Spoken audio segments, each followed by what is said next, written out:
Good evening, everyone. I am your general manager, the Big Lendowski.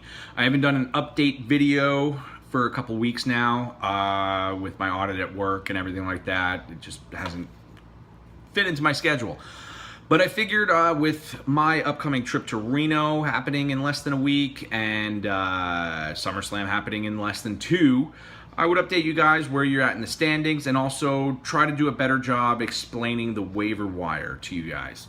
So, without further ado, let me pull up the point system here. There we go. In last place with negative 26 points is the Jewel. She really is the Heath Slater of the group. You know, pretty good, but underappreciated and can't catch a break. 6th place is your Fellowship of the Brass Ring World Heavyweight Champion, Colton Cabana. 5th place, man, I have sunk in the ratings, is your general manager, the Big Lendowski. Thank God I'm grandfathered into this prediction match at SummerSlam. 4th place is Nathanity with 62 points. I don't know if I said what points Colton Cabana and I had. Colton Cabana has 25. I have 36. Nathanity has 62 in 4th place. 3rd place is the Mexicutioner with 66 points. 2nd place is the silent but deadly Josh Rollins with 74. And in 1st place, she's kind of been dominating the league for the last 2 weeks or so. Heart Puncher Rock Saunders with 89 points.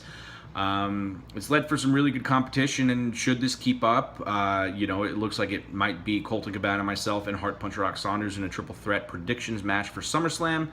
But we've all seen how one night can change for anyone, pretty much except the Jewel.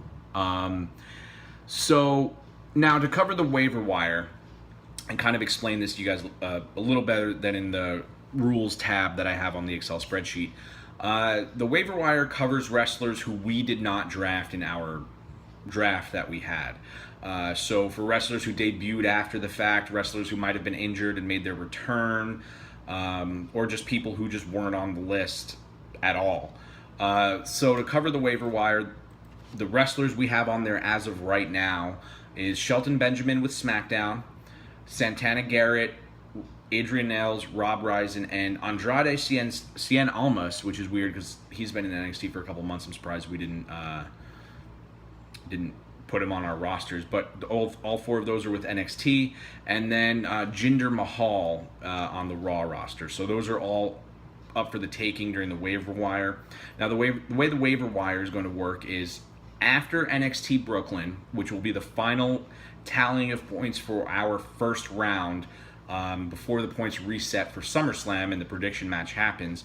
After NXT Brooklyn Saturday night or maybe Sunday morning before SummerSlam, all the points will be tallied. We'll figure out who stands where leading into SummerSlam, and we will pick those wrestlers. Everybody will get to pick them to their team. Now, I think it's more important that everybody has the same amount of wrestlers. So even though I'm not in last place, I have 19 wrestlers, whereas everybody else has 20, so I will get the first pick to even that out.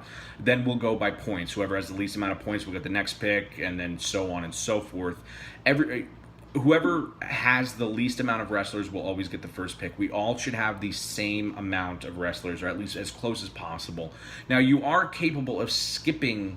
If you don't want anybody on the waiver wire, you are capable of skipping. That being said, if you skip and the next time the waiver wire comes around and you have less wrestlers than everyone else, you must pick to make it more even. So it's a little confusing, but I think as we work out the kinks and as we move on with this, it'll work itself out, and I think it's a great idea to how we can handle debuting wrestlers and making sure our teams are even. You know, this isn't going to be a long video like my other ones, because the other ones I would actually kind of comment on who got points where with which match, and I'm going to try to get back to that a little more frequently, maybe not after every show, but at least once a week, maybe make an 11 or 12 minute video talking about what matches happened that week and who got points where. But it's been 2 weeks, plus you guys watch the show, you know who your wrestlers are, you know where you get points, you know where you lose points. But I think it does make it easy for everyone if they can have this just one thing to watch and they know where they stand in the thread, in the fantasy league, excuse me. So that being said, I think I've answered as many questions as there would be regarding the waiver wire, and everybody has the final tally after NXT's the 10th of August NXT showing, where the points lay leading into the go-home shows, Raw, SmackDown, and NXT before NXT TakeOver and SummerSlam. If you have any questions, of course, feel free to ask. As always, I am your strict but fair general manager, leader of the Nihilists, and future Fellowship of the Brass Ring World Heavyweight Champion. I bid you adieu.